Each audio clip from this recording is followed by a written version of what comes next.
Hi, my name is Holly, and today I'm going to show you how I made this marbled, glittered, fall colored, beautiful, sparkly tumbler. These colors are my jam. Fall is my favorite season, so I had so much fun making this, and I hope you enjoy it too. I am using a 30-ounce modern curved tumbler from the Stainless Depot, and I am spraying in a diagonal pattern, making sure that the colors overlap one another, and I don't want crisp lines. I want them to be kind of just spraying on top of one another in a loose sort of pattern. And I'm using three colors. One is a brown, it's a Satin Rustoleum London Gray. The beigey color is called Almond. That's also 2-time Rustoleum gloss. And then a flat white, also 2 times a Rustoleum. So after I'm happy with the diagonal pattern, overlapping and just continuing to spray until I like it, then I am ready to apply epoxy. Okay, I'm gonna let this sit for about 20 minutes or so until it's dry to the touch, and then I am ready to apply my epoxy. Not a super thick coat, but not a thin coat either, because I am going to be applying my glitters right over the top. If I have too much epoxy, my glitters are gonna kind of separate and kind of slide around, and I don't want that. If I have not enough epoxy, my glitters are gonna have blank spots.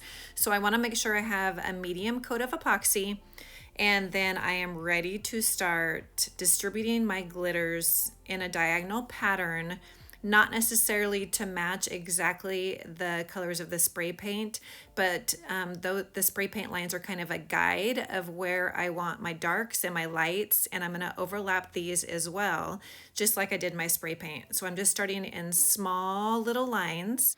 This first color I'm using is called French Press from Glitter Heart Co.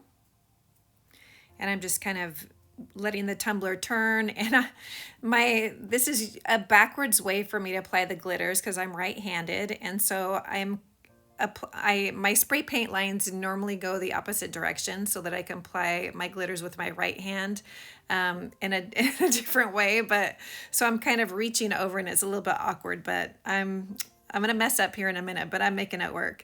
This second color is Sands of Time from the Glitter Guy. So I'm touching the Sands of Time glitter right up next to the French press and just letting them kind of fall over each other. And then this next one I'm gonna grab is going to be, I believe, Fool's Gold, which is a chunky gold glitter, and I'm sprinkling all around the tumbler. So when you have a chunky glitter, if you sprinkle it first and you get enough on there, then when you sprinkle the fine glitters over the top of it, they should fall in between the chunky glitters that you have already laid it down. But you have to make sure that you sprinkle enough chunky to make that happen. Otherwise, the chunky will sink to the bottom of the epoxy, and then the fine glitters will sit right on top of it, and you won't even be able to tell that you have chunky laid down. So I'm really shaking the heck out of that glitter container, trying to get those to come out. I didn't want to open the big lid because I knew in the awkward position I was in that I was going to have a mistake and just drop a big pile of glitter on top of there. So I didn't want that to happen. This next one is called Marilyn, also from the Glitter Guy. This one is a fairly chunky glitter as well. And so I'm just letting that fall. And if I want it to be thicker, I bring my hand close to the tumbler. If I want it to fall and spread out a little bit more, I lift my hand up and shake lightly, and it kind of sprinkles down like you're, putting seasoning on your food or something. Here I'm going back in with the French press. And with that awkward angle, it's going to drop a big pile, but I have other dark glitters that I know will cover it, so I don't worry about it too much. So you're just going to go back and forth, kind of laying the glitters, and you can actually see if you have enough epoxy, because you'll be able to see the epoxy soak those glitters and they start to lay really flat. And if you have just the right amount of epoxy with the right amount of glitters, then once it starts spinning, it gives a really smooth surface and a nice finish, and then you won't have to you know, press the chunky glitters in to the epoxy or do too many coats of epoxy and sand to try to flatten those out. So let's see, this color is just a random mix of fall colors that I've kept over the you know, tumblers that I've made. I could not even tell you what is in here. It's just a whole mix of colors. There are greens and golds and browns and blacks and silvers and red, everything. So I just called it fall mix. And then this one is one of my very favorite glitters. I just got my new order in yesterday from PDB Creative Studios. This is Hickory. So this glitter is so gorgeous. I can't even explain to you what it looks like in person. So when you see it on camera, it does not do it justice. This is one of the prettiest glitters I have honestly ever used. So that's from PDB Creative Studios.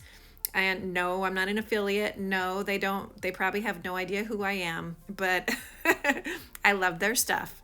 So go get some Hickory. You will not be sorry. Grab a couple containers if they have it.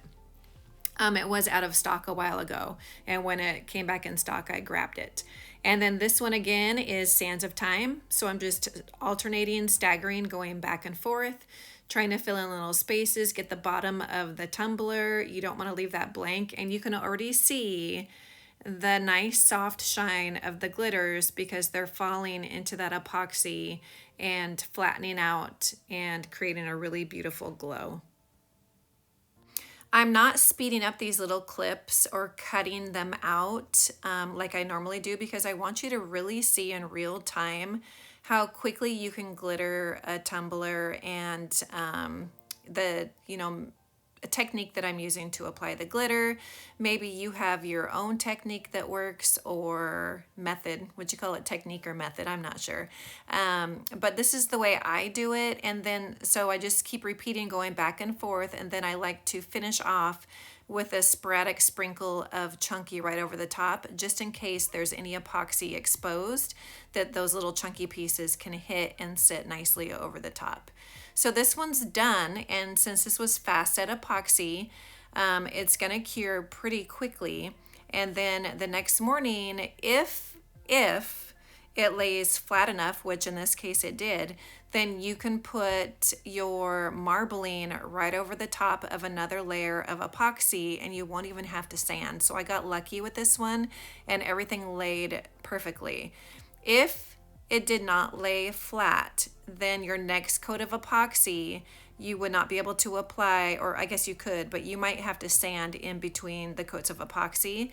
And then you probably wouldn't want to apply your marbling micas or acrylic paints mixed with epoxy if it was still chunky. So you only want to put your marbling on there if it's nice and smooth.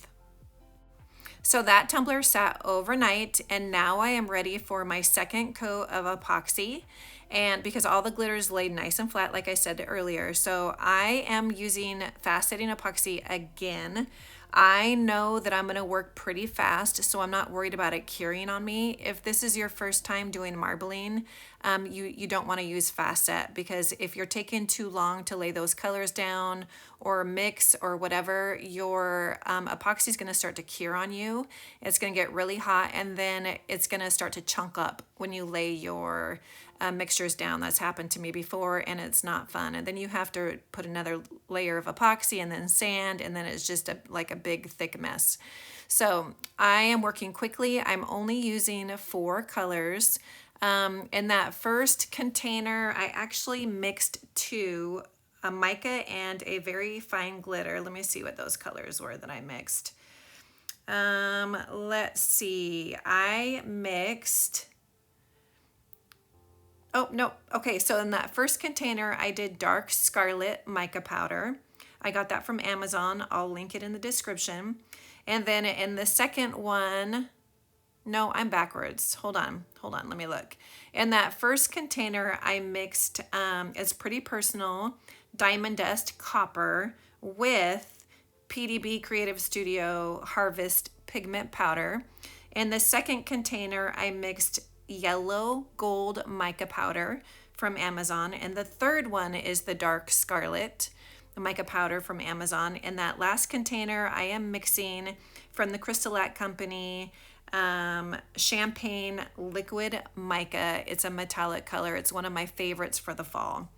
So those are the four colors that I am going to use to create a marbling effect on this tumbler. So this epoxy is already heating up under my glove, and so I'm moving very quickly. This is real time again. I really want you to see, you know, this not sped up, because I know it can be frustrating when you're trying to figure out or learning how to apply the epoxy, and you know, it's hard to see what it looks like if it's not real time. So I'm just very quickly putting a medium layer on again.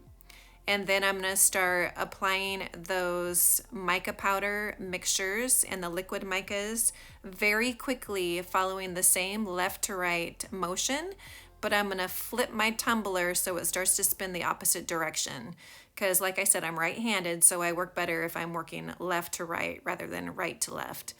So I'm gonna take my glove off, I'm gonna flip my tumbler so it's spinning the opposite direction, and I'm gonna start applying those mixtures with the darkest color first. So I'm gonna move left to right with popsicle stick, very light amount on my popsicle stick, and then I'm just gonna swoop it over top to the middle to the bottom, somewhere in the center, and then I'm just gonna stagger and repeat very, very light, thin lines.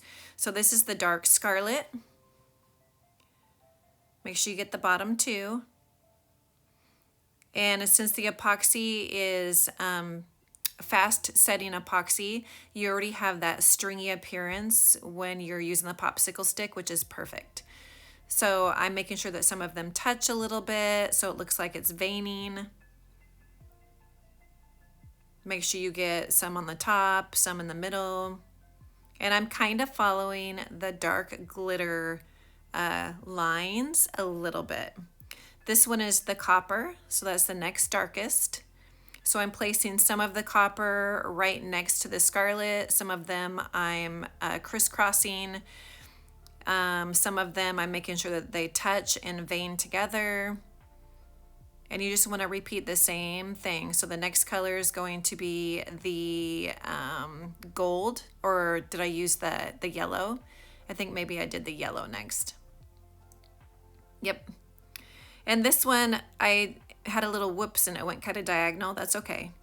It'll all blend out when it starts to cure and kind of move a little bit. And I will use my popsicle stick to kind of brush it forward or move it forward so that it doesn't look like it's all clumpy. And then the last color is going to be the liquid mica, that really light champagne color.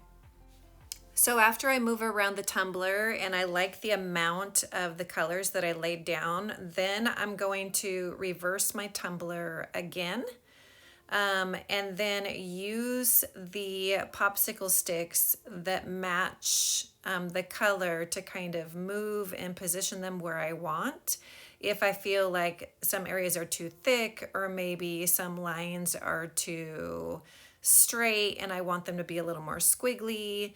And so I'm just gonna swoop like I'm doing with that one right there. So you wanna use a popsicle stick that matches the color that you're trying to shapeshift, that matches the color that you're trying to shape or shift in an opposite direction. So I think that looks pretty good. That gold still bothers me a little bit, but I fuss with that later and get it to kind of where I want it. So there's some colors up there at the top that aren't quite going all the way to the top. So I'm going to use popsicle sticks to kind of push those in the direction I want them to go. If you wait too long and start pushing those colors around, you'll actually carve an indentation into your epoxy and separate those colors, and they won't fall back together again. And so less is more. So if you fuss with it too much, you're probably not going to like the outcome. Just fuss with it a little bit and walk away, and just, you know how they always say, trust the process. So fuss with it a little bit, walk away, and then I promise you'll be happier when you come back and look at it, because those colors will start to shift around. So I hit it with the heat gun just to get those colors to move just a teensy bit. I don't want them to move a lot at all, because if they start running into each other too much, then it's just going to look like a big puddle. And I want the veining to be noticeable and separated and fine lines. So I'm pretty happy with this one, and I'm gonna leave it for several hours and then come back and see if it's nice and smooth. If it's not smooth, then I will have to add one more layer of epoxy before I call it done. Here it is. These colors are everything to me. I can't stop looking at it. It's so sparkly and beautiful and just makes me feel warm and cozy inside. I hope that you enjoyed watching this as much as I enjoyed making it. Please leave any comments or questions below. I will link everything that I used in the description box and link any related videos at the very end. Thank you so much for watching.